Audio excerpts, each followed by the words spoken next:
لله رب العالمين والصلاة والسلام على أشرف الأنبياء والمرسلين وعلى آله وصحبه وأزواجه أجمعين.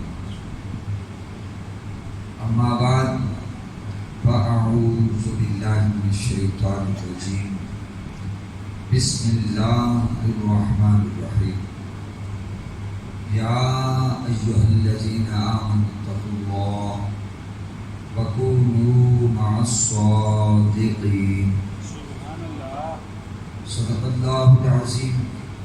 إن الله وملائكته يصلون على النبي يا أيها الذين آمنوا صلوا عليه وسلموا تسليما. اللهم صل على سيدنا ومولانا محمد عبدك وحبيبك ونبيك ورسولك النبي الأمي. الصلاة والسلام عليك يا رسول الله. الصلاة والسلام عليك يا نبي الله. الصلاة والسلام عليك يا سيد المرسلين. اللہ رب العالمین جل جلالہ وعظم والہ وعز برہانہ کی حمد و ثنا اور حضور نبی کریم رؤوف الرحیم علیہ التحیۃ والتسلیم کے دربار پرانوار میں ہدیہ درود و سلام پیش کرنے کے بعد دعا ہے اللہ پاک جمعۃ المبارک میں ہم سب کی حاضری کو شرف قبولیت عطا فرمائے اور جمعۃ المبارک کی خصوصی رحمتوں اور برکتوں سے بھی مالا مال فرمائے. دوستو، آپ جانتے ہیں کہ صبر الظفر کا پیارا مہینہ ہے جس میں بزرگان دین کے عرس ہوتے ہیں، ایام منائے جاتے ہیں. تو اسی مناسبت سے علماء اہل سنت بیانات کرتے ہیں، تقاریر کرتے ہیں.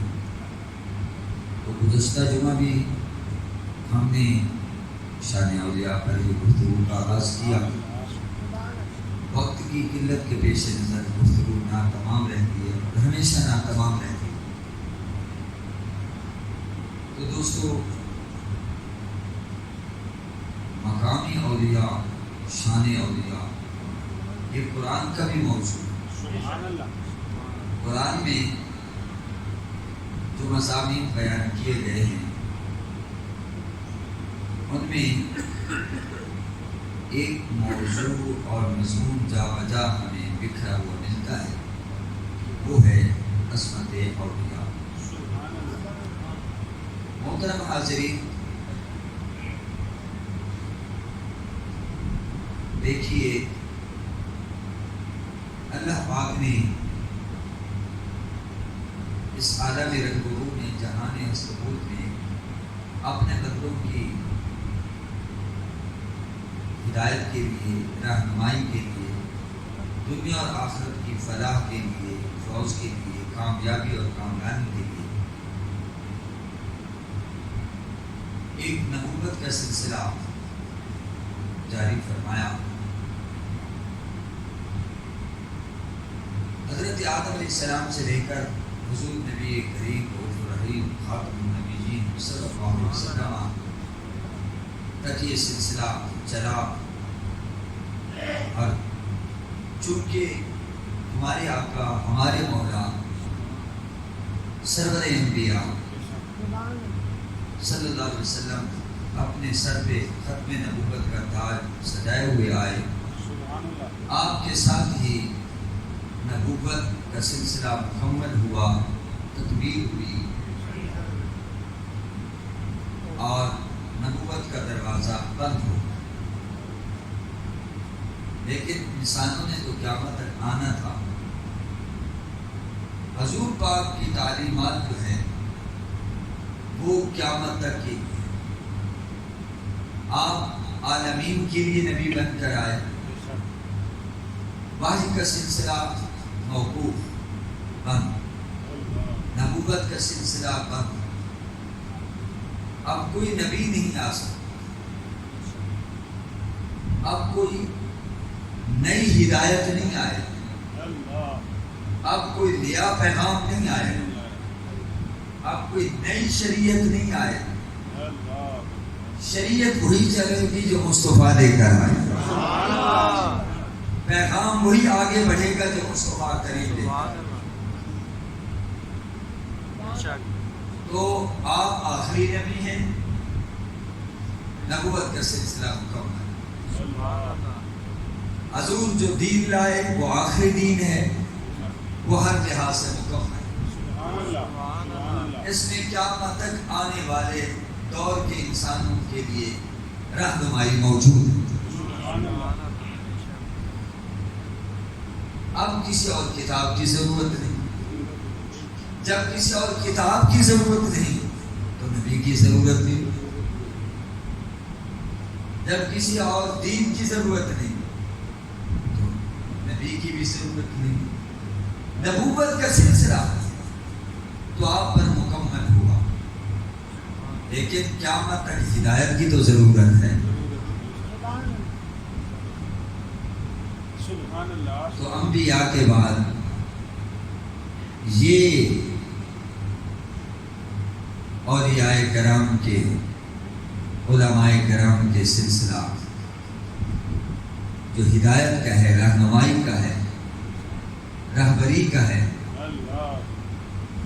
نیب کی حیثیت سے، العلماء ورثۃ الانبیاء، فرمایا علماء جو ہیں انبیاء کے وارث،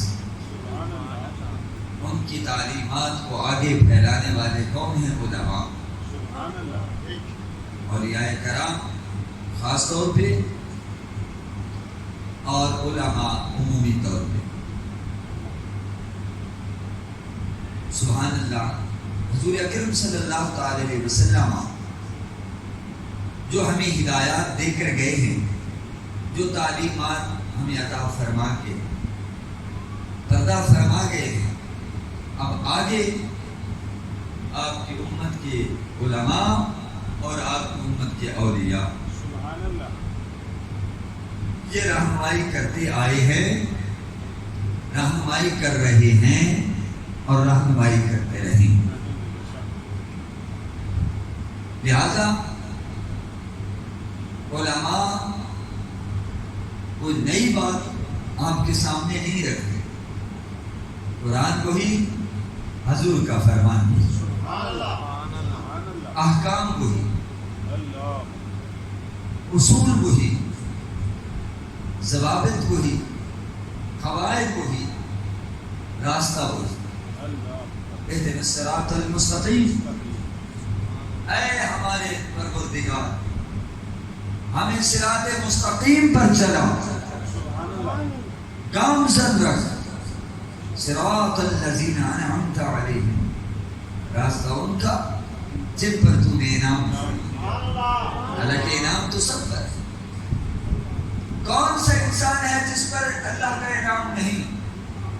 مومن ہے تو انعام ہے، کافر ہے تو انعام ہے، یہودی ہے تو انعام ہے، عیسائی ہے تو انعام ہے، ہندو ہے تو انعام کے بغیر زندگی نہیں گزار رہا، سکھ ہے تو اس پر بھی انعام ہے۔ سورج رب کا انعام ہے یا نہیں؟ مگر کیا خیال ہے، سورج صرف مسلمانوں پر چمکتا ہے؟ کیا اس کو آرڈر ہے کہ صرف تو نے مسلمانوں کو روشنی مہیا کرنی ہے؟ نہیں، سورج چمکتا ہے تو اس کا فیض عام ہے، کیونکہ اللہ رب العالمین، اس لیے اس کا سارا جو نظام ہے وہ ربوبیت کا عکاس ہے، اس کا دسترخوان ربوبیت بچھا ہوا ہے۔ جس طرح کلمہ پڑھنے والا کھا رہا ہے، نہ کلمہ پڑھنے والا بھی کھا رہا ہے، سر جھکانے والا بھی کھا رہا ہے، گردن جس نے پکاڑ کے رکھی ہوئی ہے وہ بھی۔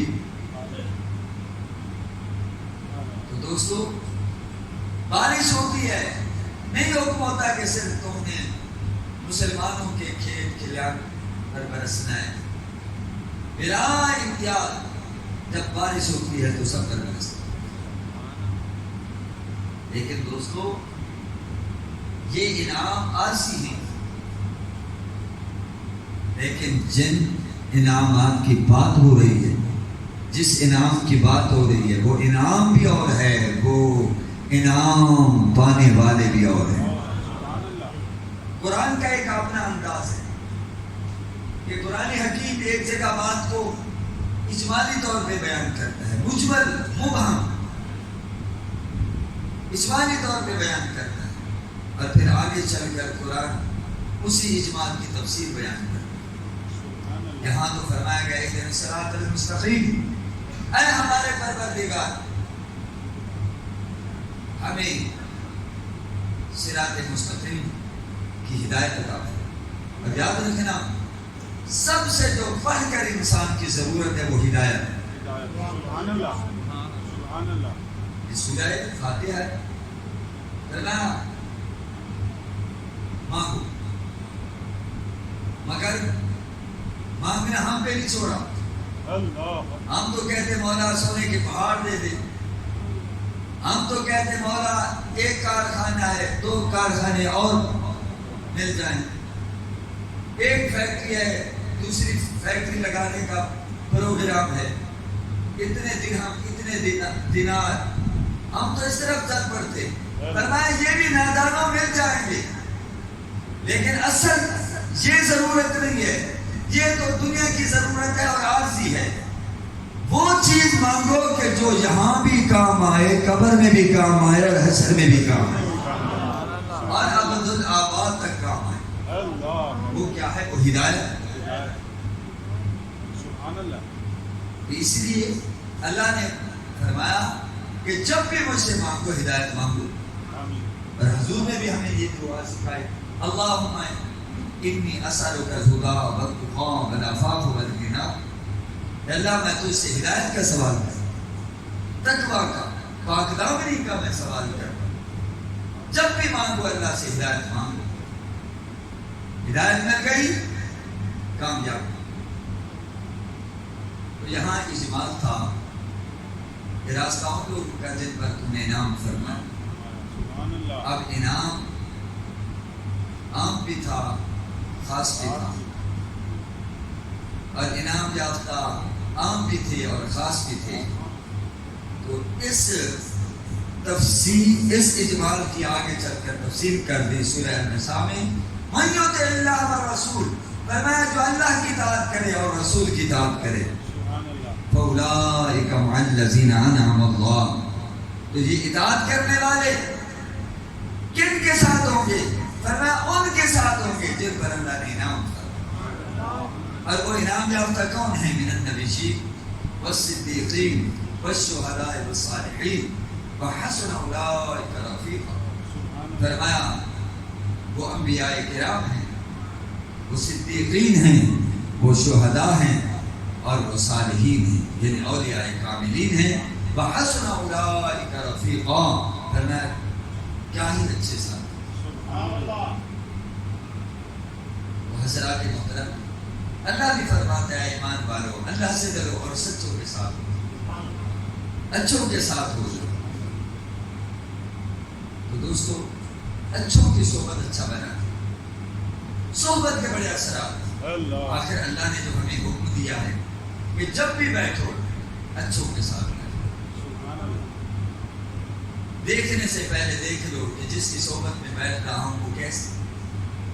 جیسے آج کے دور میں بڑی بڑی دکانیں سجی ہوئی ہیں، چپے کبے بھی ہیں، بڑی بڑی دکانیں سجا رکھی ہیں، اور آدمی پوری طرح جو ہے وہ جان نہیں پاتا کہ یہ دکان اصلی ہے یا جعلی ہے۔ ٹیٹر خوب لگے ہوئے ہیں، لیبل خوب لگے ہوئے ہیں، دنیا پریشان ہے۔ تو پریشانی کے عالم میں ہر جگہ جاتی ہے، لیکن جو گوہر مراد ہے وہ حاصل نہیں ہوتی۔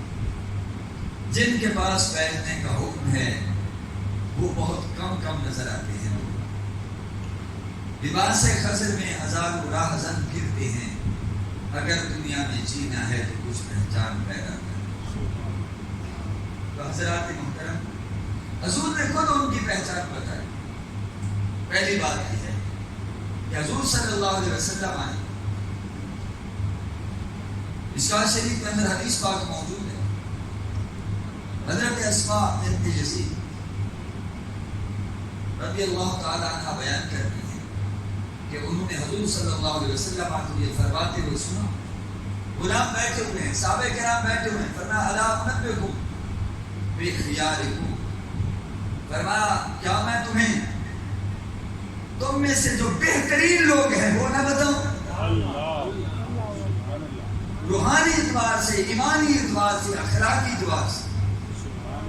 قالوا بلا، عرض کیا کیوں نہیں؟ فرمایا خیارکم الذین اذا رؤوا ذکر اللہ، فرمایا تم میں سے بہترین لوگ وہ ہیں کہ جب ان کے چہرے کی طرف دیکھو تو خدا یاد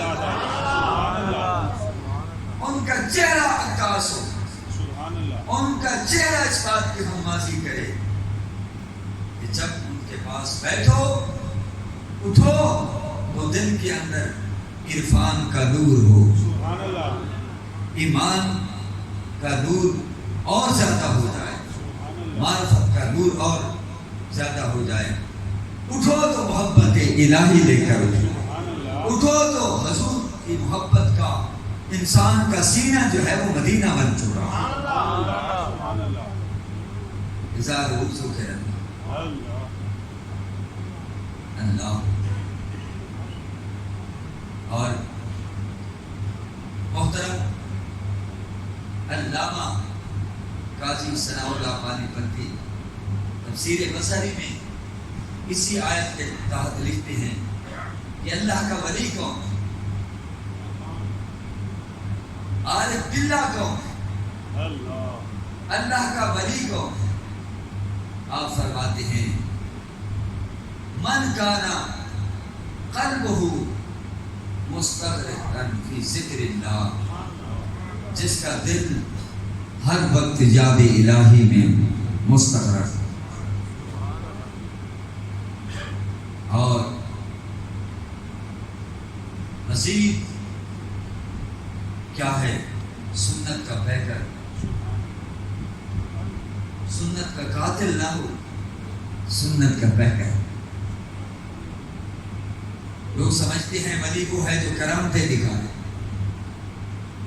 بھائی ظاہر ہے جب ان کے ہاتھ ظلم کے لیے نہیں اٹھیں گے، رکے رہیں گے، ان کے ہاتھ جب بھی اٹھیں گے بھلائی کے لیے اٹھیں گے، یتیموں کے سر پر دستِ شفقت پھرے گا، ان کی نگاہیں جب اٹھیں گی تو للچائی ہوئی نہیں ہوں گی، کچھ دینے کے لیے، روحانی طور پر کچھ پلانے کے لیے اٹھیں گی. دل پر جب نظر ڈالیں گے تو دل کا آئینہ مجلہ اور مصفحہ کر دیں گے. اللہ. تو دوستو جب ہاتھوں کو گندا نہیں ہونے دیں گے، پہلی بات تو یہ ہے کہ اللہ والے جو ہوتے ہیں وہ من کو میلا نہیں ہونے دیں. سیدھی سی بات ساری من کی، من کو اجلا رکھتے ہیں. جب من کو اتنا صاف رکھتے ہیں تو ہاتھوں کو انصاف رکھتے ہیں کہ ہاتھوں سے ظلم نہ ہو جائے.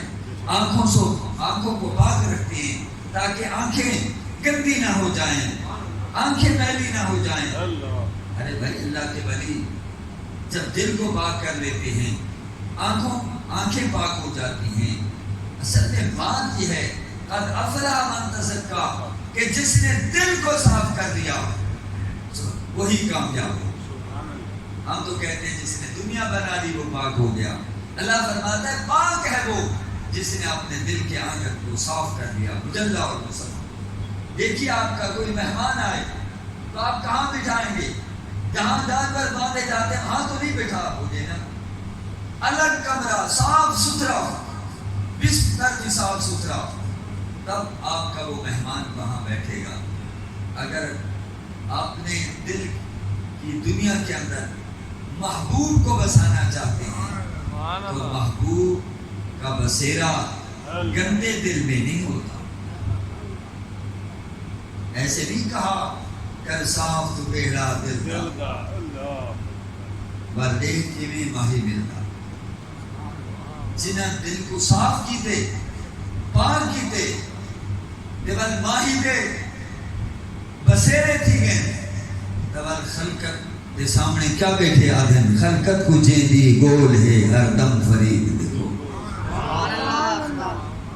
ہر دم فرید دعا کریں کہ دل پاک ہو جائے. دوستو میں مانتا ہوں بات آگے نہیں بڑھ سکے. دل پاک ہوتا ہے نماز پڑھیں اخلاص کے ساتھ دل پاک ہوگا. قرآن محبت سے پڑھیں دل صاف ہوگا. لکل شیء سقالۃ و سقالۃ القلب ذکر اللہ. ہر شے کو صاف کرنے کے لیے کوئی نہ کوئی چیز ضرور ہوتی ہے صاف کرنے والی. تو فرمایا لوہا زنگرود ہو جائے اس کو بھی صاف کیا جائے گا لیکن مادی شے سے. کپڑا میلا ہو جائے تو صابن سے فیکٹری کا بنا ہوا صابن اور پانی سے دھل جائے گا. لیکن جب دل گندے ہو جائیں تو یہ فیکٹری کے بنے ہوئے صابن نہیں صاف کر سکیں گے. یہ کیسے ہوں گے؟ یہ اللہ کے ذکر سے صاف ہوں گے. لیکن اتنا ضرور ہے کہ دوستو ذکر کریں دل صاف ہوتا ہے. سبحان اللہ پڑھیں دل صاف ہوتا ہے. استغفر اللہ پڑھیں دل صاف ہوتا ہے. الحمدللہ پڑھیں دل صاف ہوتا ہے. اللہ کا اس میں جلالت لیتے رہیں دل صاف ہوتا ہے. قرآن پڑھیں صاف ہوتا ہے. نماز پڑھیں دل صاف ہوتا ہے. لیکن دھیرے دھیرے ہوتا ہے ایسا ایسا ہوتا ہے وقت لگتا ہے دل صاف ہونے میں. لیکن جب ولی کامل کے پاس آئیں تو دوستو وہ نگاہ ڈال دے تو ایک لحظہ کے اندر دنیا تبدیل کر دے.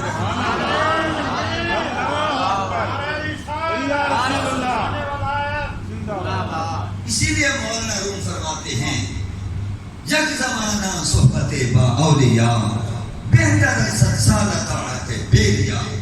فرمایا اللہ والوں کے پاس ایک لمحہ بیٹھنا 100 سالہ بیریا جس میں ریا کا شائبہ نہ ہو دکھاوے کا شائبہ نہ ہو ان کی صحبت میں ایک لمحہ بیٹھنا یہ فرمایا 100 سالہ بیریا عبادت سے بہتر ہے.